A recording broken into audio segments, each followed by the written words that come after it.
I'm fed up with seeing the same videos on YouTube time and time again, the 5 mistakes beginner filmmakers make, when they're all saying exactly the same thing. And there's hundreds of them, and I know that because I've done my research, and they're all talking about shutter speed, ISO, lighting, bad lenses, audio. And quite frankly, it's a complete waste of your time when there's so many people saying exactly the same thing. So today I'm going to give you some not so obvious mistakes that I see my students make time and time again. And I'm going to be looking at this from a business standpoint so that you have an understanding of what it is that you need to do to actually make money from filmmaking so that you can turn this into a full-time career.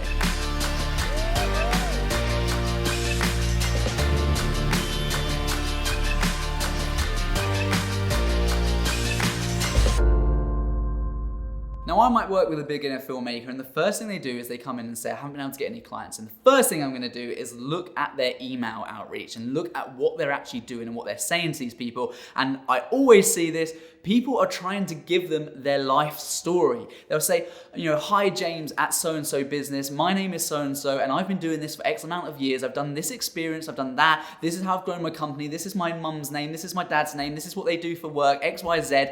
And they don't even have a call to action. They don't even ask them for what they want. They just say, thanks, Ross or whatever at the end of it.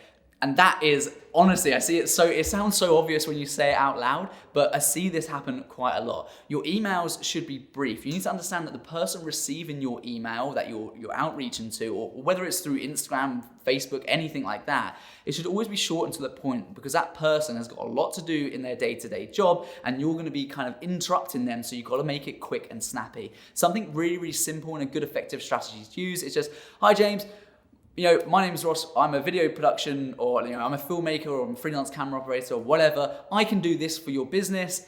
Is that something you'd be interested in having a chat about? Thanks for your time, Ross. Super, super short, but instantly we're going straight in with, this is what I do. Call to action, are you interested? Would you be interested in having a chat? Yes or no? Done, send, forget about it. Because then all that person needs to do is like, yes, I am interested. When are you free? Let's have a chat. Or they say, hey, no, it's not for us at the moment in time. Thanks. And your response rate is so much better, because there's nothing worse than people who don't respond to you. Because people who don't respond to you, it's neither a no or a yes. So I'd much rather know if it's a no, because I can email them in 6 months' time to see if anything's changed. Whereas if it's a yes, then that's great. Obviously, we get the work. But if it's a no reply, that's the hardest type. So keep it short, keep it snappy. Biggest mistake that people make at the moment. Now, some of you will be thinking, well, I actually don't even send emails as it is. And that's exactly what I see as a big problem. So many people use the hope strategy. And what hope strategy is that you sit by the phone hoping it's gonna ring. You sit there waiting, you're hoping someone's gonna email you to get some work. That is not a way to build a business. We haven't been able to build this business, employ a team of people, have a studio, all of these things based on hoping that clients want to work with us, because I can guarantee you it's not going to happen.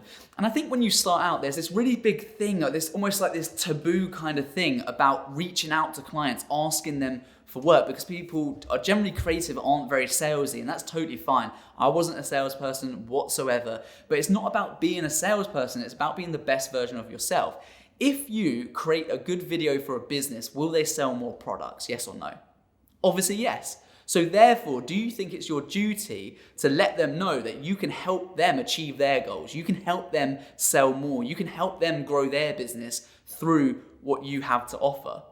When you look at it like that and you're trying to not be salesy and you're just asking them a question, hey, are you interested in this? It becomes a lot more easier to do. So yes, you do need to have a little bit of confidence behind you, but you don't need to have this overpowering sales techniques and strategies. Just be yourself, but you can't just hope that someone's gonna reach out to you. You need to be active. Get out there and make those connections with those people. For any beginner, I would always suggest doing a swap strategy or a free of charge strategy in order to grow your portfolio first before you start charging. I've done a couple of videos about that before, so please make sure you go through, check out the channel, and subscribe while you're there as well. We're growing this community and we really, really do appreciate it. And if there's anything you're unsure of, then leave a comment and I reply to all of them. So let me know if something doesn't make sense, and I'm more than happy to either make a video about that or go into more detail about that in the comments section. Number 3 is not knowing how to price up jobs correctly. This is an age-old question that I continue to get asked time and time again, and I see this from hundreds and hundreds of people that I deal with, and they just simply don't know what to charge. And often they can try and make it overcomplicated. And again, I've seen these videos, I've seen these YouTube videos that are like, this is how you work out this through this calculator. You take your insurance, you do this, and it gives you some wild price at the end of it. That is not how it works in the real world. The easiest thing that you can do is set yourself a day rate for filming and a day rate for editing. If you're starting out and you've got real basic equipment, you might be looking at something like £100 to £150 a day. If you're intermediate with intermediate equipment, you've got a few brands under your belt, then maybe you're probably looking at like £200 to £300 a day. And then if you've got some more advanced stuff, or you're up to our standard where you've got lots of high-tech equipment, lots of experience, lots of big corporate household name brands under your belt, then you can be charging, £1,000 a day for each, things like that. Now, a really easy way to think about this is just to charge something. Once you've got one client paying you that amount, then you can up it for the next client. So if you're a beginner, you might start out on £100 per day. If you get one client at that, on the next sales pitch, try and push for £150 a day. And the next sales pitch, £200 a day, etc., etc., and you can move it up like that. Now, don't get me wrong, it's not a case of like in 5 sales time, you're gonna be earning £1,000 a day. It's not how it works. It still works on portfolio basis, on previous work, what clients you work for, all of those things do come into effect. But over a period of months, you'll be able to scale your costs. And when people start saying no, then that's fine. You can just scale back your price, or you can ask them, hey, is this a cost thing? And 99% of the time, by the way, if we're overpriced by a client, they will just say to us, we don't have budget for that. And then we have the option to then say to them, okay, well, what is your budget? Can we work something else? Can we work something out within that budget? And that's really powerful. Don't forget that as well. Some people are really scared about giving their prices because they feel that the client's going to say no. And if that does happen, just ask them, okay, what budget do you think, what budget are we working towards? What do you think is, what do you value this at? Would you be willing to pay? And then you've got the choice whether to say, yes, okay, I'll take that. I'm happy to do it for that price, or no, I'm not, and I'll walk away. So just remember that you are actually in the driving seat. You don't have to make the sale if you don't want to.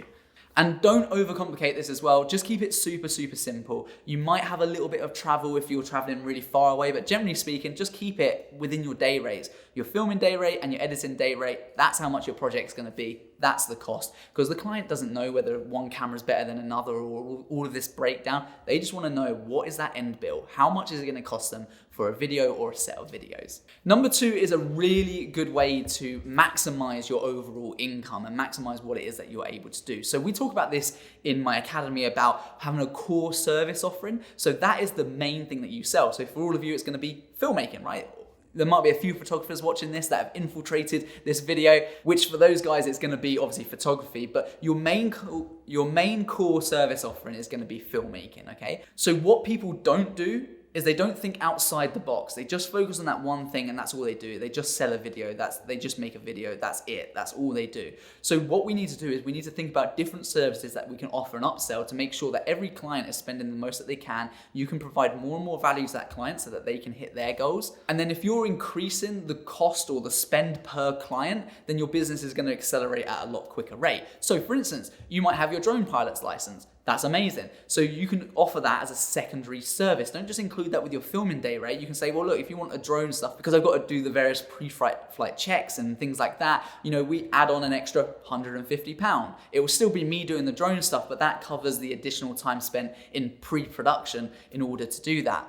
The other thing is, if you're good with a camera, you can probably do photography as well. So you can offer photography services. And this absolutely amazed me. We have a client that we've been working with for 4 years, and they recently said, do you guys do photography? And we were like, yes, we've done that for all this time. But they were unaware because we had spoken to them so much about video. We'd only worked with them on a video basis. And you can assume that people know this stuff about you, and they just don't. So think about that. What other opportunities or what other things can you sell? And from a filmmaker's point of view, sometimes people who don't have the budget for a film or for a video, you can say, well, look, do you want to do some photos? At least that way you'll have some content to push out on your channels. And then as your business grows, we can then talk about doing video work. And that's a really nice kind of down sell as well, because sometimes we'll charge our photography out at a cheaper rate than our filming rate too. So that's just something to think about. What different services, what different types of services can you offer to those clients? Finally, number 1. Now this is by far the biggest mistake I see filmmakers make. And I really hope that most of you watching this video haven't done this already, because it's a very, very costly mistake. People think that by buying the best and latest camera equipment, it will get them more work. Even if they're a freelancer or they're doing their own company, whatever it is, they think it's gonna get them more work, and that couldn't be further from the truth. You need a solid portfolio, you need to have those other clients, you need to have a track record, all of those things, and you need to actually know how to use a camera. If you gave a $50,000 camera to a beginner, would they make the best film? No. But if you gave a £100 camera to an experienced filmmaker, would they be able to make a really good video?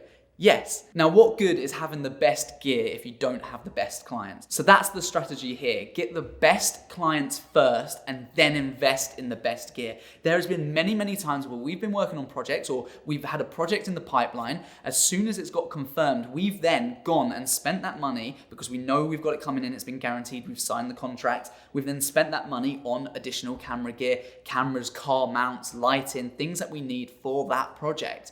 And that's the best way of doing it. We have never been in debt. We have never spent money ahead of having it in the bank account. Even when I started out, even as a beginner, I waited for a project to come in and then I invested in some audio gear. I waited for the next project to come in and then I invested in a new camera. Next project, stabilization. Next project, and so on and so forth. Whereas I see so many people jump straight into buying the latest cameras and then they're sitting there with either in debt or having taken a massive hit to their business with no clients and no future work, no even sight of work in the distance. And that's heartbreaking. And I do see people who come to me asking for help through my academy saying, I've just bought all this stuff and I don't know what to do. I'm not making any money. Can you help? And let me give you a little insight here as well. I'm working with a person at the moment who has a standard HD DSLR 1080p camera, nothing special at all, but they're charging £350 a day because they produce really good quality work with that camera. Actually, it's getting to the point where they're going to soon upgrade and then we'll be able to charge more, but now they've got a really strong track record. They're using their clients' money to invest into new gear, so it doesn't actually cost them anything. They're still able to take a wage and they're just spending some more of the profits on the camera gear opposed to spending it first, being in debt, and then using that hope strategy that you're hoping you're going to get some work. I really hope you found this video useful. If you have, please hit the subscribe button. It would mean the world to us as we're growing this community. I'm going to do a huge giveaway at 1,000 subscribers too, and leave a comment. Let me know what you thought. Do any of these resonate with you? Do any of these tips, are they things that you've experienced, or perhaps they're things that you're doing right now? I hope that I've given you the solutions to overcome those problems, and even if you just take a couple of things away from this video, your business is going to be in a much better position than it is beforehand.